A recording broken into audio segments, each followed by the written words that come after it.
Hello students, स्वागत है आपका English competitive exam with SSP में। लास्ट क्लास में हमने अर्नेस्ट हेमिंग्वे के लाइफ के बारे में डिस्कशन किया था और लास्ट क्लास में मैंने आपसे कहा था कि ये यूपी पीजीटी सीरीज़ का एक लास्ट पॉइंट है और इस लास्ट पॉइंट के लास्ट टॉपिक को हम डिस्कस कर रहे हैं जो कि इनका वर्क होगा। तो चलिए समय वेस्ट ना करते हुए शुरू करते हैं आज की video.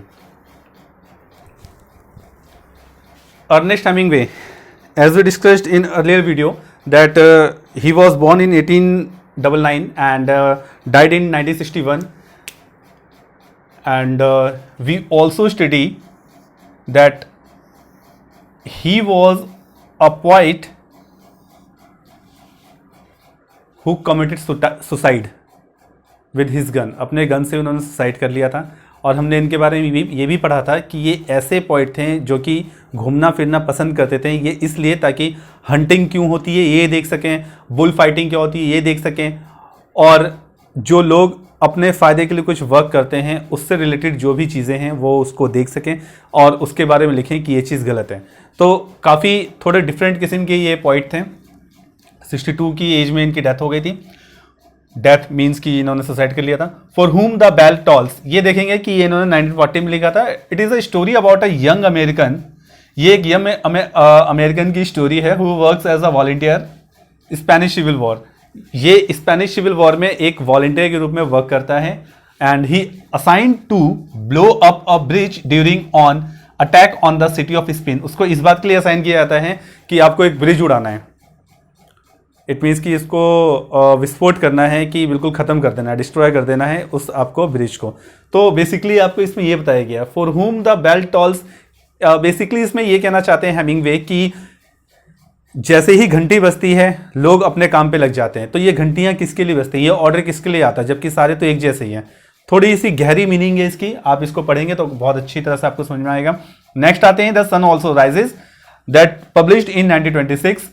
This tells the wandering experience of a young woman and young American and British migrants। British migrants और जो young Americans होते हैं उनकी स्टोरी है कि वो आपस में एक तरह से बातचीत करते हैं, मिलते हैं। And it is the story about 1926। 1926 का मतलब होता है कि 14 और 18 के बीच में फर्स्ट वर्ल्ड वॉर हुआ था, तो उसके एक्सपीरियंस को ही लिखने की कोशिश की गई है। और क्यों ये लोग एक तरह से वॉर इन्होंने किया, कब से शामिल हुए, किसने कहा, क्या कंडीशंस थी, क्या रिक्वायरमेंट थी, क्या मैंडेटरी था, ये सभी चीज़ें डिस्कस की जाती हैं। क्योंकि इसमें कुछ ऐसे भी आर्मी के सैनिक आपको देखेंगे जिनकी एज आर्मी में ही रह के 18 हुई है। तो ये अपने आप में बहुत बड़ी बात है कि उनको मतलब एज अ चाइल्डहुड ही लगा दिया गया आफ्टर 15 में।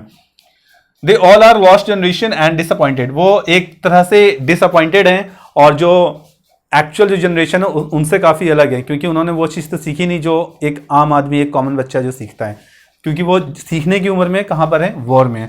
तो बेसिकली आपको ये बताया गया है इस पोयम के माध्यम से कि सन ऑल्सो राइजेस का मतलब ये यहाँ पे कहना चाह रहे हैं कि उनकी भी कुछ उम्मीदें हैं, तो वो भी एक तरह से आगे बढ़ना चाहते हैं, लेकिन वो किसी सर्कमस्टेंस की वजह से वॉर में हैं। और वॉर किसकी वजह से हो रहा है, कुछ कंट्रीज ऐसी हैं जिनकी जो अपनी इंडिविजुअली थिंकिंग होती है उसकी वजह से वो चाहते हैं डिवास्टेशन चाहते हैं। और इंपेरियलिज्म, सबसे ज़्यादा जो है इंपेरियलिज्म मीन्स कि अपने लैंड एरिया को बढ़ाना।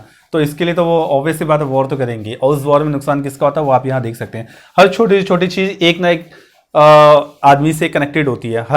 आप भी कुछ अगर कोई वर्क करते होंगे तो आप ये ना सोचें कि आप गली नंबर 1 में रहते हैं तो गली नंबर 10 को इफेक्ट नहीं होगा, कहीं ना कहीं होगा, खास करके तब जब वो आप वर्क डेली कर रहे हैं। तो इस बात को आप सोचेंगे, बिल्कुल ही बारीकी से सोचेंगे, डीपली सोचेंगे तो आपको इस बात का रियलाइज होगा।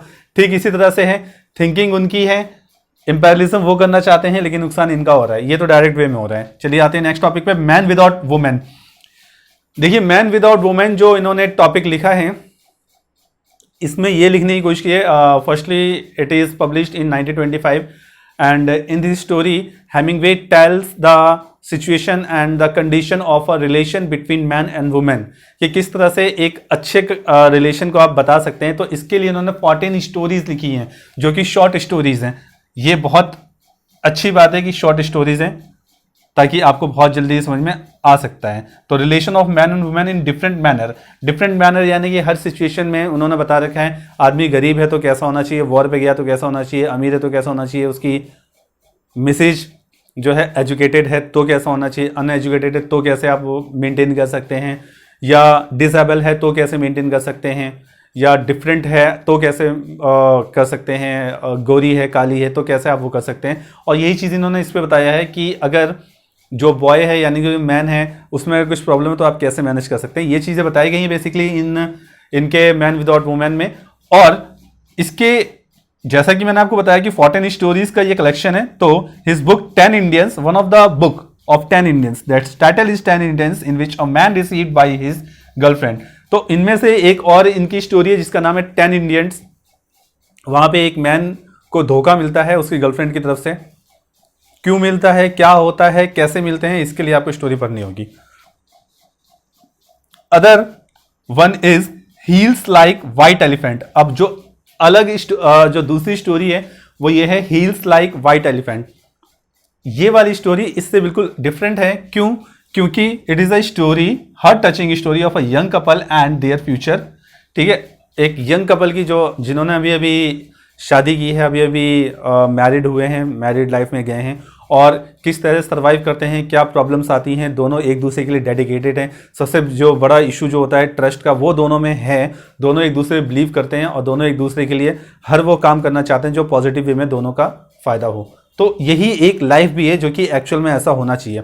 अगर दो लोग सही हैं आपस में तो आपकी अंडरस्टैंडिंग आगे की लाइफ में बाकी जो अदर पर्सन हैं उनसे बहुत अच्छी हो सकती है। लेकिन सवाल यह है कि वो दोनों अच्छे होने चाहिए आपस में। चलिए टॉपिक पे आते हैं। Torrents of Spring. Torrents of Spring is published in also 1925. It is based on a concern between two men working in pump factory. देखिए ये एक बातचीत को दर्शाता है और बातचीत दो मैन के बीच में इतनी ज्यादा बढ़ जाती है कि ये आपस में आर्गुमेंट करने लगते हैं। टॉपिक ये होता है कि क्या कोई फीमेल परफेक्ट हो सकती है, तो ये इनका टॉपिक होता है। और इस टॉपिक को ये सर्च करने के लिए एक निकल पड़ते हैं, यानी कि एक अपना मिशन बनाते हैं कि हम यार एक ऐसी वुमेन ढूंढेंगे जो कि परफेक्ट हो। तो ये इसी वे में आगे बढ़ते रहते हैं और लास्ट में रियलाइज करते हैं कि दे डिसएग्री विद दिस आइडिया, कि वो कहते हैं कि नहीं यार ऐसा तो हो ही नहीं सकता है कि परफेक्ट वुमेन आप कहां से लाएंगे, कोई ना कोई प्रॉब्लम होती है, कोई ना कोई कमी होती है इनके अकॉर्डिंग। तो एक बार रिवाइज कर लेते हैं कि हमने क्या पढ़ा। For whom the bell tolls, जो कि 1940 में रिलीज हुई थी। It is story about a young American who work as volunteers in Spanish civil war and he assigned to blow up a bridge during the attack of city of Spain. ठीक है, Spain पे attack हो जाता है तो उसे कहा जाता है कि जिस ब्रिज से वो अंदर आ रहे हैं शहर के अंदर उसी को उड़ा दो आप।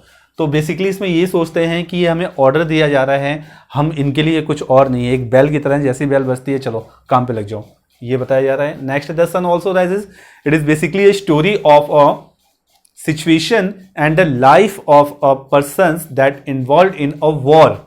जो वॉर में जितने भी आर्मीज गए हैं उनकी भी पर्सनल लाइफ होती है, तो उनकी पर्सनल लाइफ किस तरह से डिस्ट्रॉय होती है इसके बारे में ये चीज़ बताई गई है। कुछ ऐसे होते हैं जो कि 18 से पहले लग जाते हैं और वो वहीं पे अपना बचपना वहीं पे देखते हैं, मतलब कि जिसे कह सकते हैं कि यूथहुड होता है वो वहाँ पे देख सकते हैं। तो ये चीज़ें हैं जो कि ये अपने आप में ही बताता है कि लोग कुछ बड़ी कंट्रीज जब वॉर करवाते हैं तो ये नहीं सोचते कि बाकियों का भी नुकसान हो सकता है। नेक्स्ट है man without man. It is a series, it is a collection of the 14 stories where one of the story that's title is 10 Indians in which this story there is a boy who was deceived by his girlfriend and there was some critical reasons that's why he was deceived. आपको देखना है, पढ़ना है कि उसने क्यों किया। काफी क्रिटिकल कंडीशंस हैं, क्रिटिकल रीजंस है। नेक्स्ट है heels like white elephant.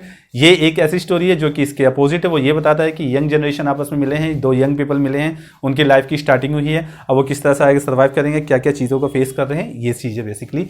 Next है कि टॉरेंट्स ऑफ स्प्रिंग, जो कि 1925 में लिखा गया था। यहाँ पे 2 पर्सन्स एक पंप पे वर्क करते हैं और वो ये डिस्कस करते हैं कि हमें एक परफेक्ट वुमेन ढूंढना है। वो अपनी पूरी यात्रा खत्म कर देते तो शायद उनको नहीं मिलती। लास्ट में रियलाइज करते हैं कि ये अपने आप में ही एक डिसएग्री थिंग है कि हमें इस पर कभी एग्री ही नहीं होना चाहिए था। तो होप सो कि आपको आज की वीडियो समझ में आई होगी। इस वीडियो में या यूपी पीजीटी के किसी भी टॉपिक में, पूरी सीरीज में आपको कहीं भी कुछ प्रॉब्लम है तो आप मुझे कमेंट में लिख के भेज सकते हैं। और इसके बाद हमने DSSB का भी एक वीडियो तैयार कर दिया है, उसको आप इस चैनल पे देख लेंगे। और इसके बाद हम सेकंड वीडियो उसी टॉपिक पे बनाने वाले हैं। DSSB के जो भी पॉइंट्स हैं, जो भी पॉइंट्स हैं, वो धीरे धीरे मई 2023 तक आपका कंप्लीट हो जाएगा। तो मिलते हैं नेक्स्ट वीडियो में नेक्स्ट टॉपिक के साथ। तब तक पढ़ते रहिए, अपना ख्याल रखिए, और किसी भी अगर टॉपिक में आपको प्रॉब्लम है तो आप मुझे लिख के भेजिए। और दिन में कोई ना कोई वर्क जरूर ऐसा कीजिए जो कि पॉजिटिव हो और किसी न किसी की उससे हेल्प हो और सोसाइटी में आपका एक पॉजिटिव मैसेज जाए। तो मिलते हैं नेक्स्ट वीडियो में नेक्स्ट टॉपिक के साथ। अपना ख्याल रखिए, मिलते हैं। Thank you.